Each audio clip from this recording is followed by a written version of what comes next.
Okay, so technology is not my friend today, just as a warning. I had to move the Hangout from one location to another. So we're just updating some links.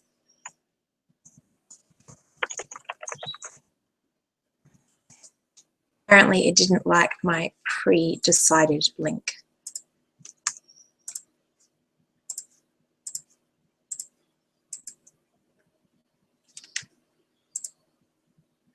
So we'll try here instead. So for those of you who are online already or are starting to come online, welcome. I'm trying to get my thing to drop down, which it won't. I don't know why. Welcome to live Q&A. This could all go terribly, terribly wrong, just so you know. In fact, it may well do so. You're about to witness everything crash and burn in one go, which is always exciting. Why does it do this? Why?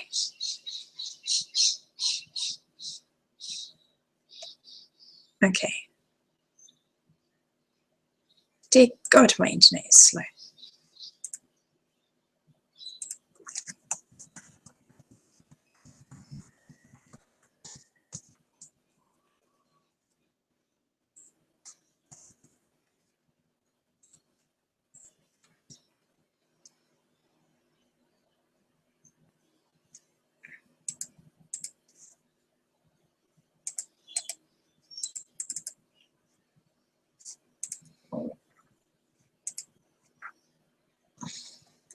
Well, good luck, because my internet has decided that it does not like me.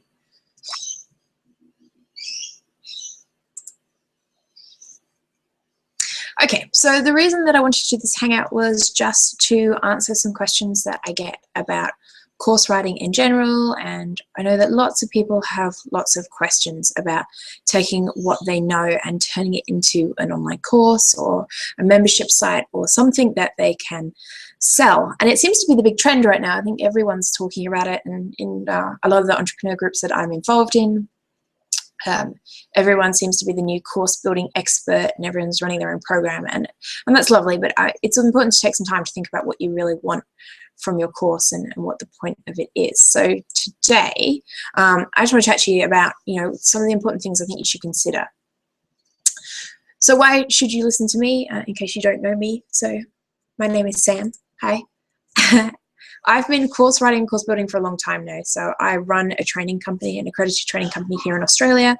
And part of what I do means that I spend a lot of time writing and building courses, not just courses and workshops that, run every day, but, full government accredited qualifications as well. And I actually train trainers. So I teach people how to create their own courses and build their own stuff. And I teach them that in a government accredited qualification kind of a way. And then what I realized is that trainers are not the only people that need to know this, but actually most business owners need to know this, because if you're in business, then you are selling some sort of information. It might be that you're actually selling an online course, but if not, if you're interacting with people or clients on a day-to-day basis, then you are sharing information, and information needs to be absorbed and learnt, and that's how this all works. Let me just send this last link so that people can find us.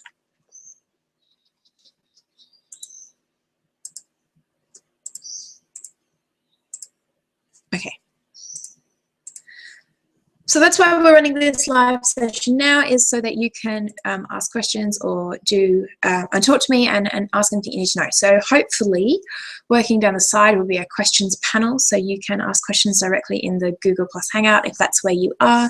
If you're not on the Google Plus Hangout and you're on YouTube watching this later, then feel free to leave your comments and questions below the YouTube video, and I will get back to them when I can.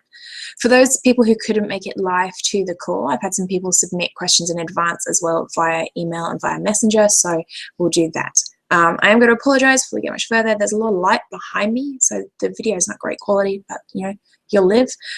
And all the windows are open, so you'll probably just hear birds and people mowing their lawns and all the rest of it, but hopefully you will get the picture. So let's get going. Online course building, as I said, it's the big thing right now, and a lot of people are talking about selling their own online courses. It's good if you're a service provider of some sort, if you used to sell product. It's good if you write your own blog, if you're a coach. For all of those sorts of people, building an online course is a great way to leverage information. So it's a really good way to make sales that don't involve your time or as much once your course has been built. And so that's why it's really important. So what I'm going to do is going to start with 2 of the questions that have been submitted in advance, and then I will just talk about some of the stuff that I think is really useful. But as I said, if you're online and you want to drop your question into the question box, feel free, and I can have a chat to you about some stuff you're going on. I'm happy to be really specific based on your current needs. So if you type your exact question in, what are you struggling with, what do you need help with, we can talk about it exactly, and I'm happy to give you some pointers on the way. So Layla submitted 2 questions in advance for me, and we will cover both of those now. So the first question she asked is about price points. She's like, how do you know how to price different courses? How do you know what different price points they are? So she runs a lot of face-to-face courses. She says we have face-to-face classes. Price is based on length of class or period of time students are in class, or even the outcome of the class, but she doesn't feel it's the same for online. So how should she price her online courses? Now, this is a question I get a lot. How do you decide how much to charge for something? And well, the answer is kind of, well, how much do you want to charge for it? There are some things you need to take into account. So I'll ask you a couple of questions here. First of all, what do they get from you? So if you're deciding on how much to charge, it kind of depends on how much they get. Do they get any one-on-one time with you? Do they get any group calls? Do they get any face-to-face consulting sessions? Do they come to live workshops? All these sorts of things. The more they get from you, especially time-wise, then the more expensive the course is going to need to be, because it's your time. And I don't know about you, but I like to be paid for my time, and my time is expensive. So you need to consider those sorts of things. Second thing I always ask someone to consider is what has gone into building this course. Now, often a lot of time and effort goes into creating a course at the beginning, and you need to take this into account. That is time that was spent that you need to recoup in terms of money. So if the course was knocked out fairly quickly and doesn't have as much in it, then of course it's going to be less expensive than a course that took you, say, 6 to 12 months to build, because it's a long time, a lot of work's gone into it. The other thing to consider is how long is the course. So if your course is, say, 6 weeks, then it's going to be cheaper than a 12-month program, as you would expect. There is no right or wrong length for a course. It honestly depends on how much information you want to try and put into your course. So it's something to consider. And another thing that I always recommend is have a look around and see what everyone else is doing. Now, let me clarify here. I don't recommend pricing your course based on what they're charging. First of all, you don't know if they're actually making any profit. You don't know if they took anything into account when they created their cost, or whether they just pulled a figure out of their ass and said, I'm going to charge $9.99. Did they take into account how many face-to-face hours they have? Did they take into account how long it took to build? Did they think about any of that stuff? I don't know. You don't know. You know, and secondly, when you're looking at other people's pricing, you know, you don't want to come in just under them purposely just to be the cheapest, because you can never compete on price point. It just doesn't work.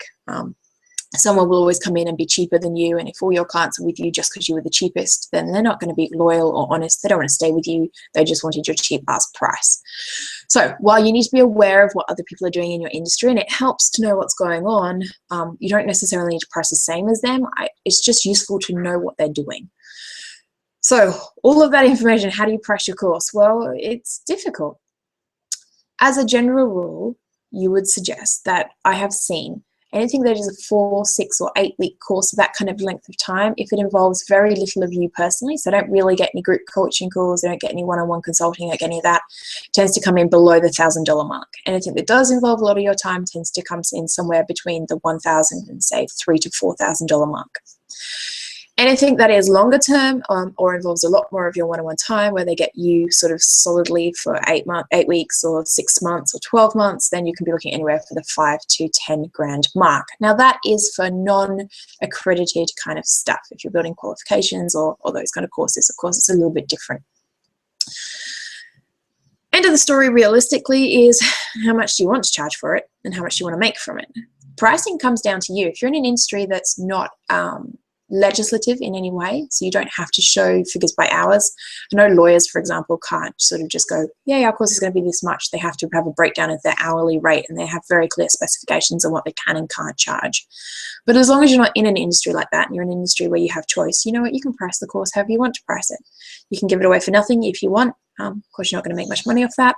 You can charge $1 million a piece and sell it at a really high level market. It's completely up to you, as long as you have taken into account what are they getting from you, how long is the course, and you know what you want from it. Then you can pick a price and go from there.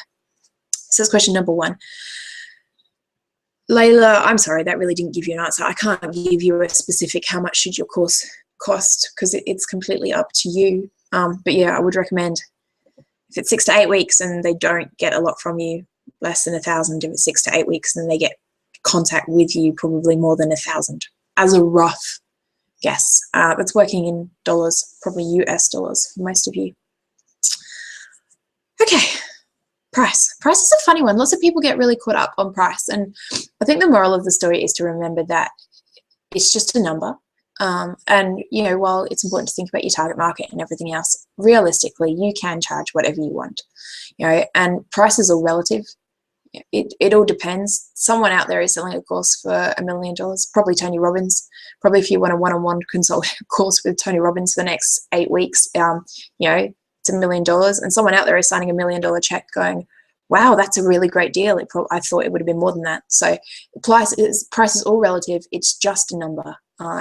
You know, there's nothing stopping you from deciding how much you want to charge for something and how much you think it is worth and how much time they get with you, and putting your figure on it that way. So that's pricing.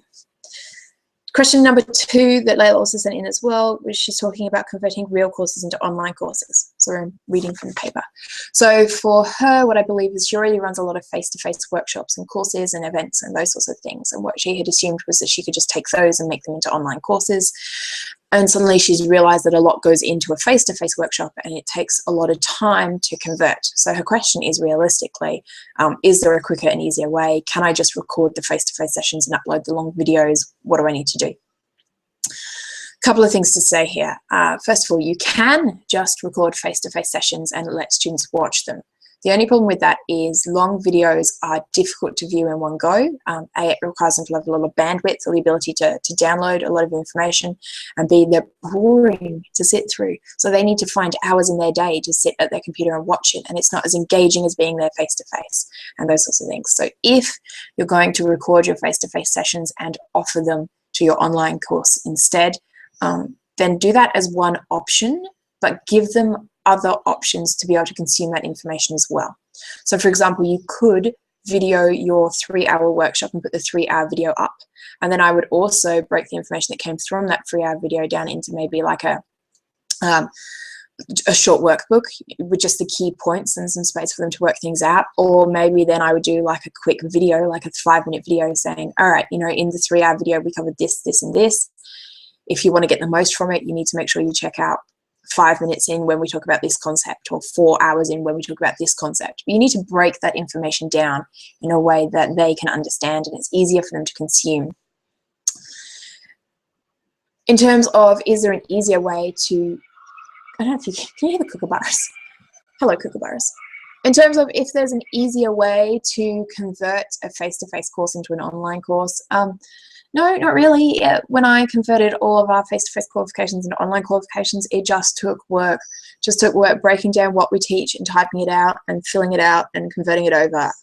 You, of course, can outsource this work. If it's just taking stuff that already exists and breaking it down, you can get someone else to do that for you. But realistically, there is some time involved in this, and it's not easy. And anyone who's starting a course or wants to write a course because they think it's an easy way to make multi-millions of dollars, it's not.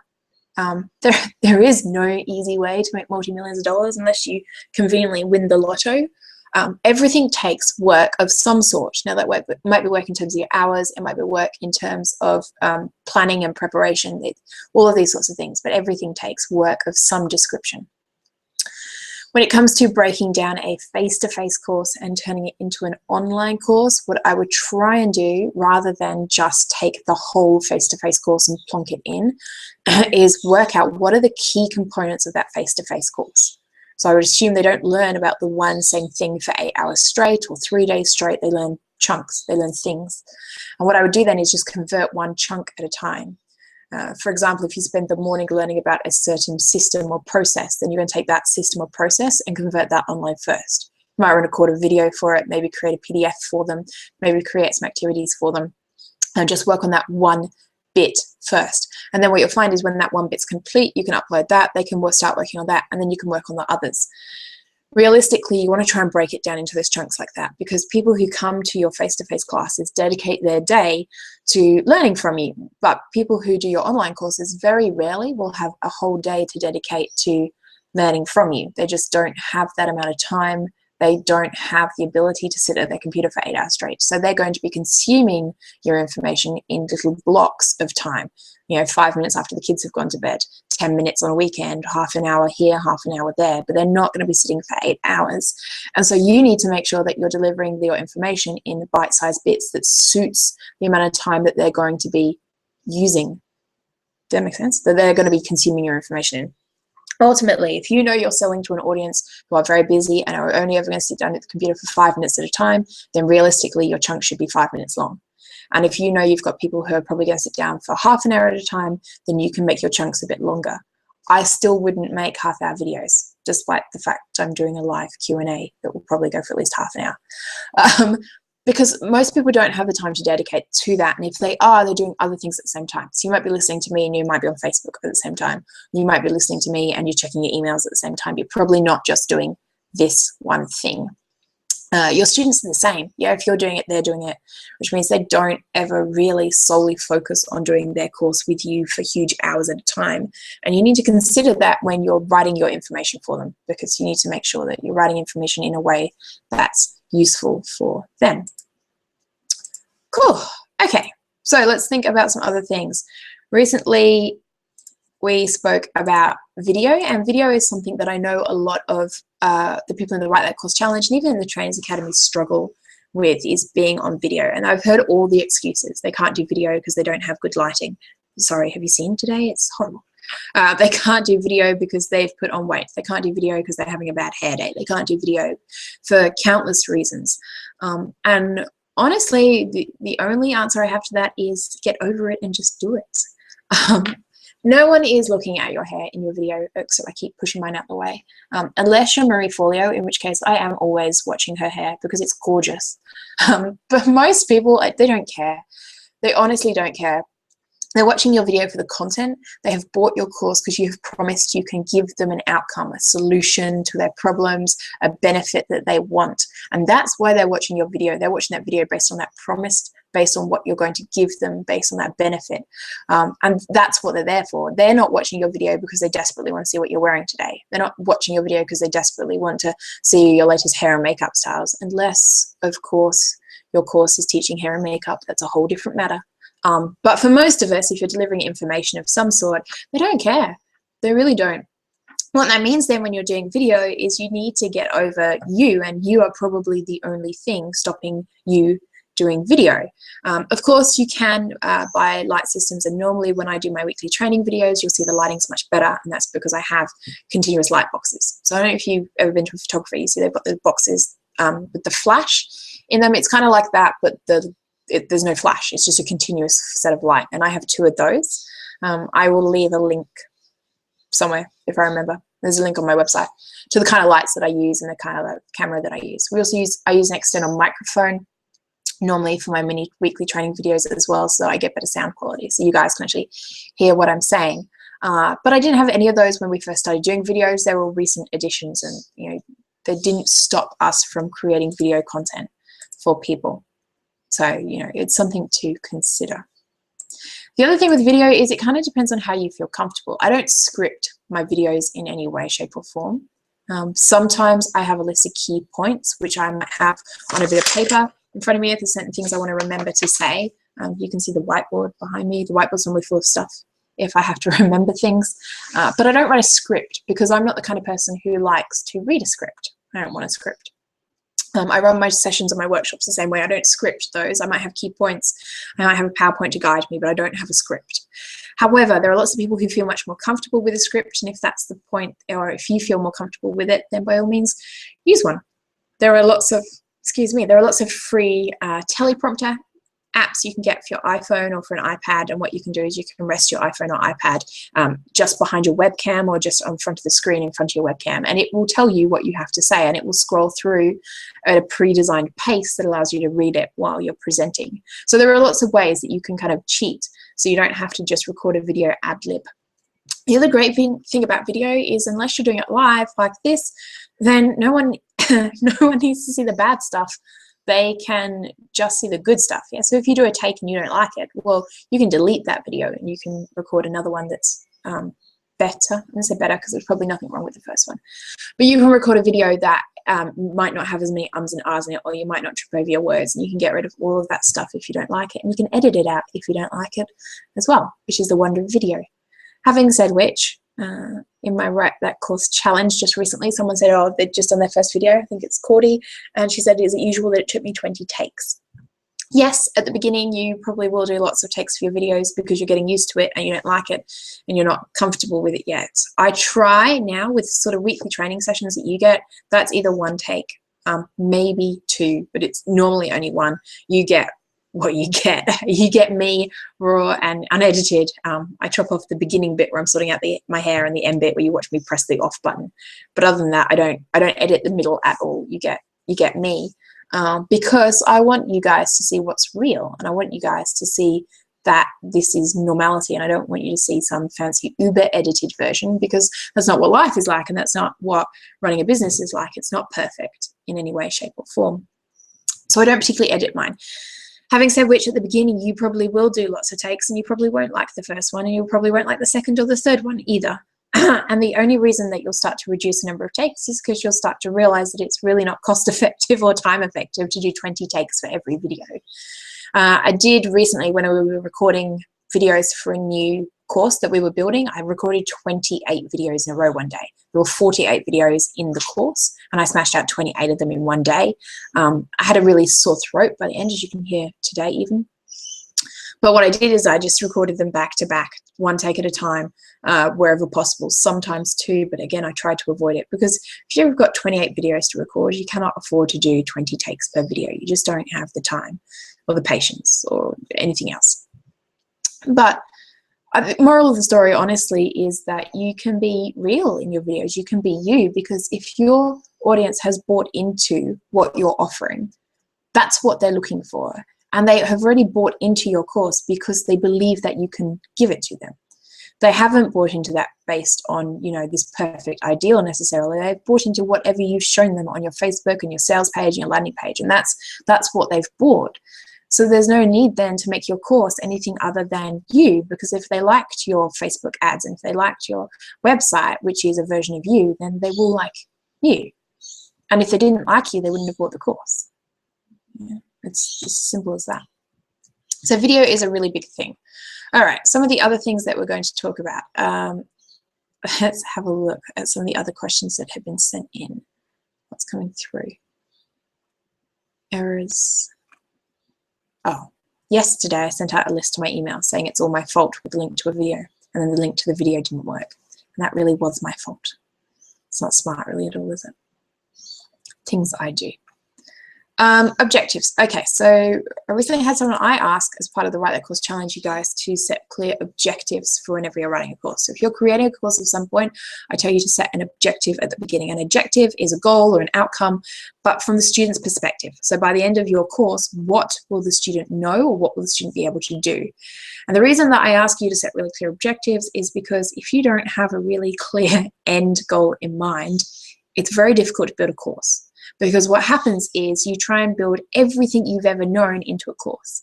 And so you're running a course on social media, yeah? You try and add everything into that you possibly can. Facebook, LinkedIn, scheduling posts, advertising, the lot. What happens is this thing is now a 12-month course, and by the time you get to the end of writing it, it's no longer current anyway, because social media has fucking changed 4 times since then. So the reason why you write objective is because if the objective is the course is for students to be able to start their own Facebook page, then realistically, they don't need all of your knowledge. They need to know the stuff that is pertinent to starting a Facebook page. And if your objective was that by the end of the course, they should be able to successfully run their own ads, well, then what you're going to do is really focus on the structuring of an ad and how to use Power Editor and all those other components. So the reason why an objective is so clear is because it's really going to restrict you and limit you to what you put in, and that's a good thing. It's really going to make you think about, well, hang on, does this thing I'm writing into my course now, does that even help them get to the end of their objective? And if the answer is no, then why are you putting it in there? What is the point?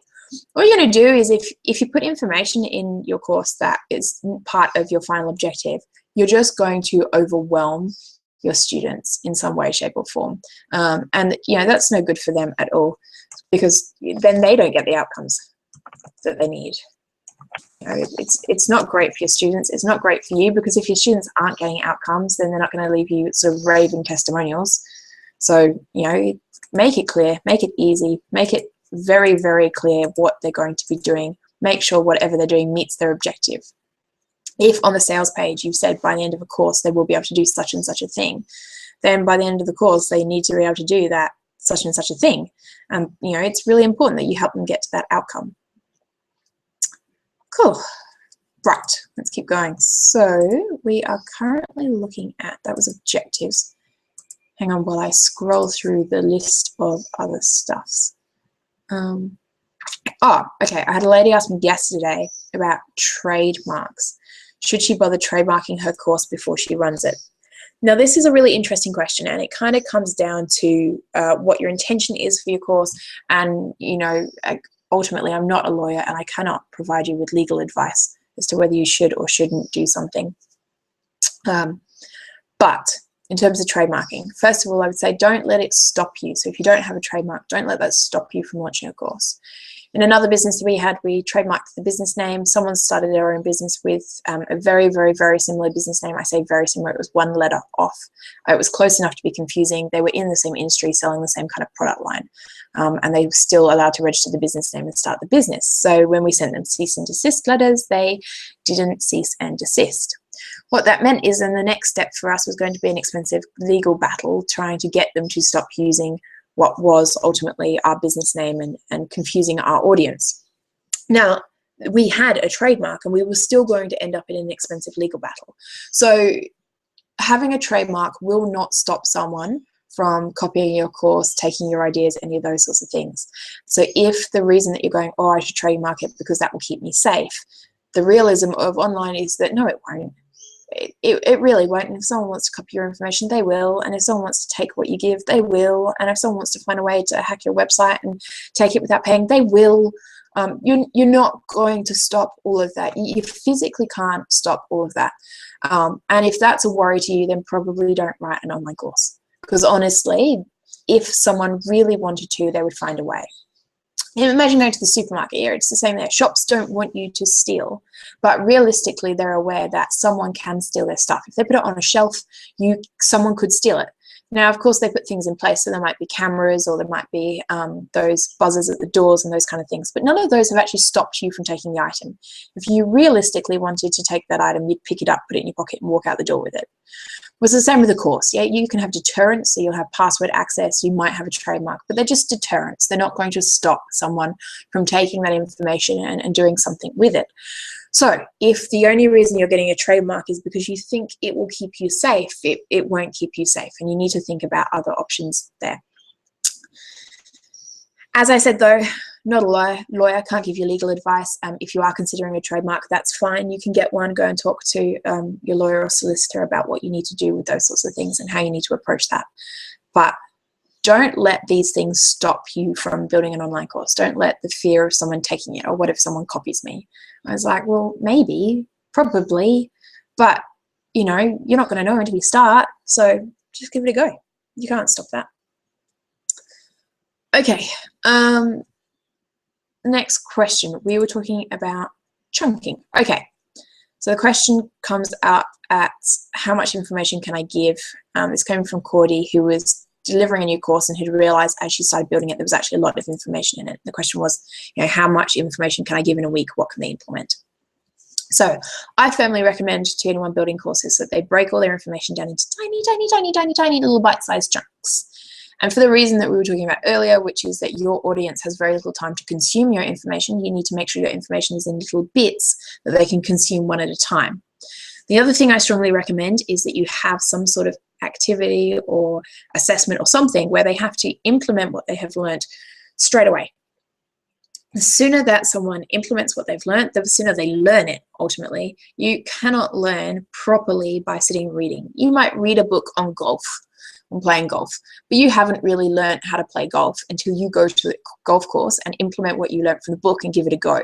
Well, it's the same in anything. You can have read the best diet books in the world or the best nutrition books in the world, but you haven't truly understood what that nutritional content was or how to implement or how to do that thing until you've gone and you've tried it. You've eaten like that for 7 days. You've made that recipe, whatever it might be.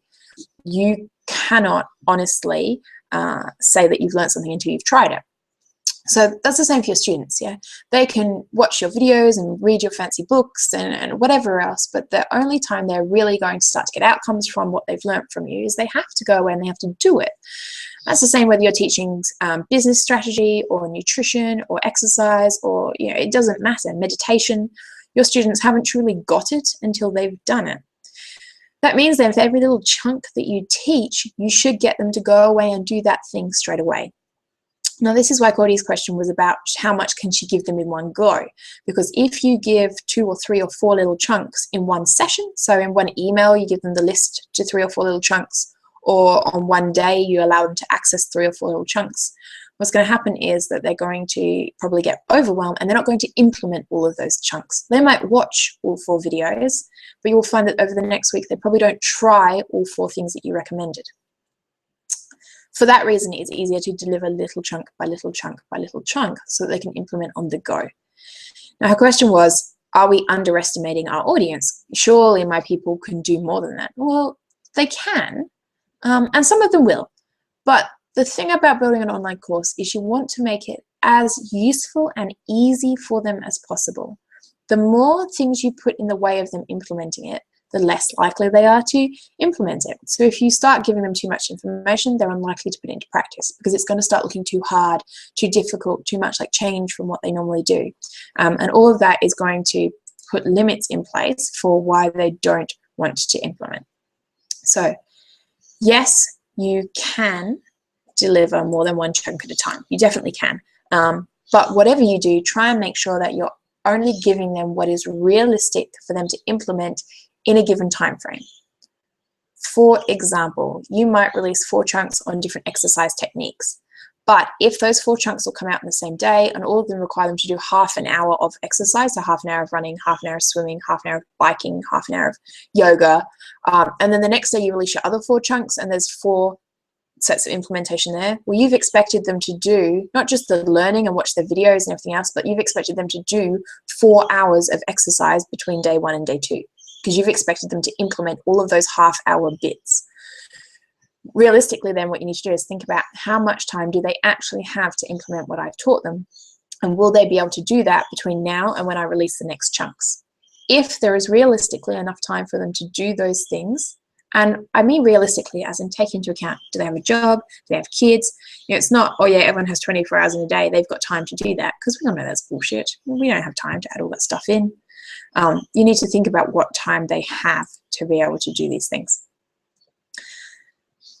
The answer to Cordy was then that you can definitely deliver more than one chunk at a time, but whatever you do, make sure it's useful for your audience. So if your audience is very short on time, work on less rather than more, and ultimately test it. So what I suggested to her was that for the first couple of weeks, she was running a 6 to 8 week course. For the first couple of weeks, you deliver slightly less information and make it really easy to implement so that your audience gets some quick wins. So they try something and like, oh, I tried that, that worked. And then as you get further into the course, you can start delivering more chunks and you can make them slightly harder to implement because by now they know you, they trust you, they know your stuff works, they've gotten used to your style, they've implemented the other stuff and they're used to it. So you can definitely start to build and ramp up as you go over a period of time. Cool. All right. What else are we looking at?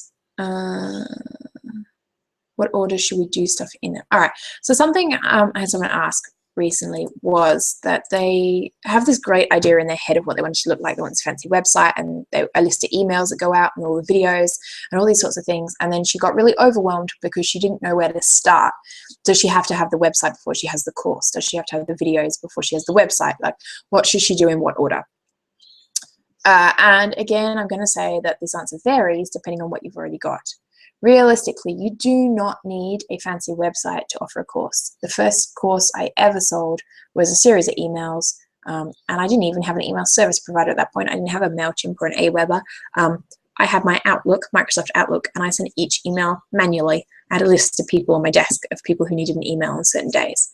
Now, I'm definitely saying that's not the easiest way to do something, but based on the tech skill I had available, that's what I did, and it still sold. Yeah.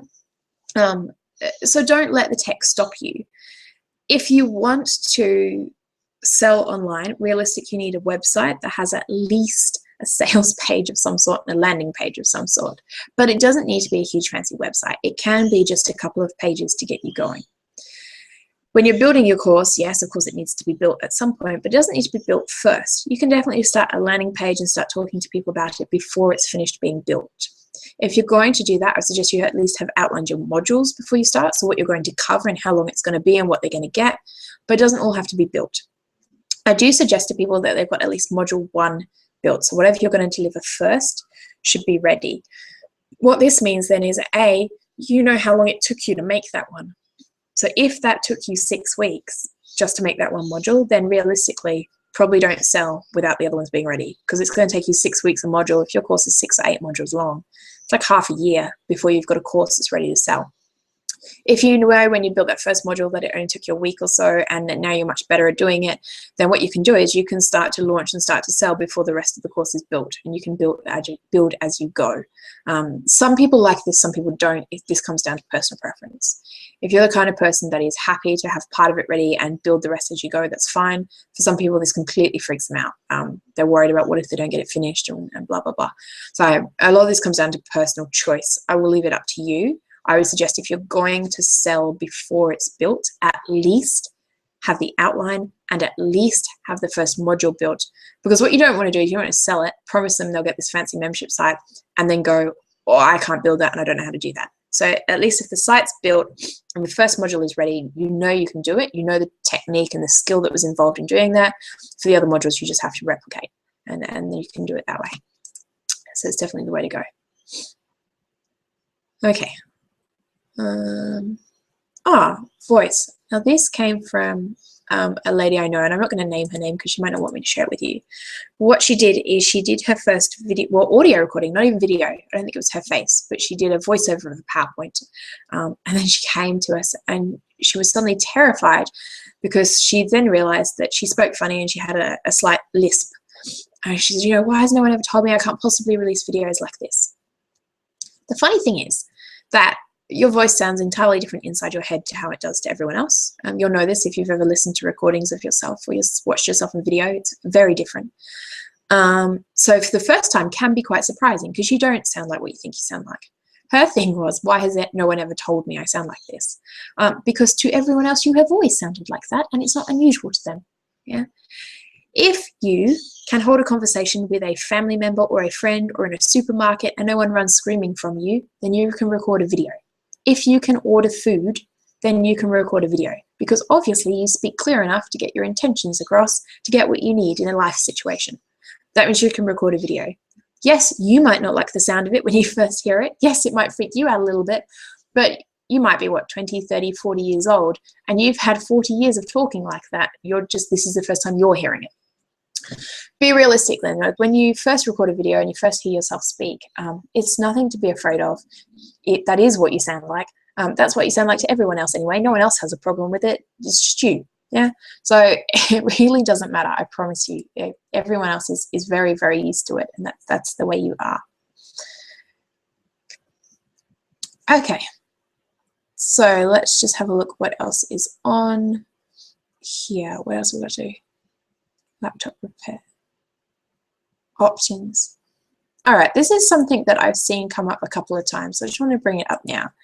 Something I always recommend, well, it doesn't matter what online business you're in. The value of what you do is in your list, and the list of email addresses and phone numbers that you have. And we all know now that the best way to build that list is to offer an opt-in of some sort, so something to encourage them to give you their email address in exchange for what you're doing. And so the question is always, what should my opt-in be, or how do I word it, or whatever else it needs to be. A couple of things to think about there. First of all, your opt-in should solve some sort of problem that they're already having, because there needs to be a reason for them to go, oh, I need that. Yeah. So make sure that you really think about the problems they're having. Realistically, if you're writing a course, your opt-in is like part of the solution that the course will provide, but probably not all of it.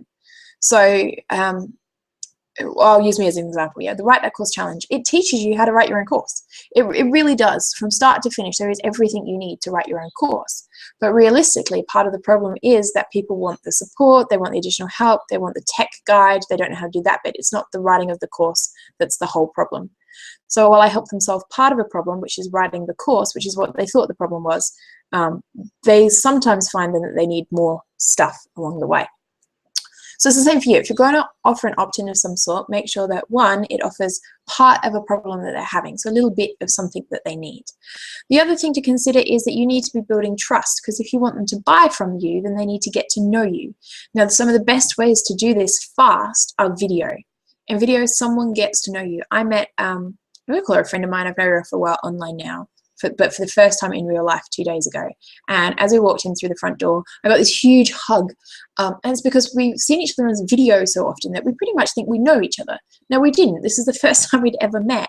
But because we felt so comfortable with someone, because we'd known them for so long via video, it felt like we knew them. So if your audience needs to trust you really quickly, especially if you're working in an industry where they're going to be talking about something quite personal, so this could be weight issues, life coaching, divorce or relationship coaching, any of those sorts of things, they need to trust you because they're going to share stuff that's very personal. Video opt-ins are a great way because they get to know you really, really quickly, and that's what you want. You want them to build a connection with you and get to know them. Other than that, there's not a right answer for an opt-in. You just need an opt-in that, you know, works for your audience. So find out what the problem is and work out what they need from you, and that's how you're going to do this. So realistically, that's some really important things to think about. In fact, that's a lot of things to think about. So what I'm going to let you do, if you guys don't have any more questions, is we'll call it quits before I get a sore throat, or before my throat gets any sorer. As I said, though, if you're not watching this live and if you're now on the YouTube stream, first of all, feel free to like the video. It's always good. Give us a like. But leave your comments or questions down below the video for me, and I will do my best to get back to them and to come and have a look at the video and see what I can do for you. I think it's only fair. And if you've got any questions or comments, feel free to jump over to my Facebook page or website. So I am Sam Nordberg. You will find me at samnordberg.com, or on Facebook, I'm Sam Nordberg, and I'm there far too often, so you can probably talk to me there anyway. So come find me, and I will say hello. That's it for now, though. We will see you another time, and as always, I will see you in the next video.